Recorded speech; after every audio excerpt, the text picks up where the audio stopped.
যারা দুর্ভাগ্য নিয়ে জন্মেছে, ইসলাম নিয়ে জন্মানো মানে জান্নাতে পৌঁছে। দুর্ভাগ্য যারা ইসলাম ধর্মে জন্মগ্রহণ করেননি। ফিরহাদ হাকিমের এমন বিতর্কিত মন্তব্য এবার ভাইরাল সমাজ মাধ্যমে। জানা গিয়েছে, অল ইন্ডিয়া কুরআনের আলো ফাউন্ডেশনের তরফে গত ৩রা জুলাই কলকাতার ধনধান্য অডিটোরিয়ামে একটি সভার আয়োজন করা হয়েছিল। আর সেখানেই বলতে উঠেছিলেন ফিরহাদ হাকিম। একদিকে যেরকম রাজ্যের পুরমন্ত্রী, ঠিক তেমনভাবেই অন্যদিকে কলকাতার মেয়র তিনি। আর এই কথা এবার ভাইরাল হয়ে গিয়েছে সমাজ মাধ্যমে। কি বলেছেন তিনি? সভায় বক্তব্য রাখার সময় তিনি বলেন, দুর্ভাগ্য যারা ইসলাম ধর্মে জন্মগ্রহণ করেননি।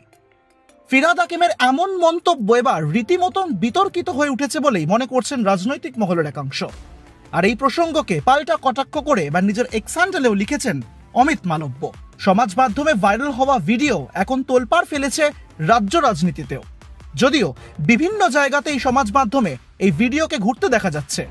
এক ঝলকেতে সম্প্রচারিত হওয়া এই ভিডিও সত্যাসত্য যাচাই করেনি এক ঝলকে মিডিয়া। যারা দুর্ভাগ্য নিয়ে জন্মেছে, যারা ইসলাম নিয়ে জন্মায়নি, তাদের দাওয়াতে ইসলাম, অর্থাৎ ইসলামের দাওয়াত দিয়ে তাদের মধ্যে নিয়ত ঈমান নিয়ে আসলে এটা আল্লাহ তাআলাকে খুশি করা হবে। যারা ইসলাম ধর্মাবলম্বী নয়, তাদের মধ্যে ছড়াতো, তাহলে ইসলাম নিয়ে জন্মানো মানে জান্নাতে পৌঁছে।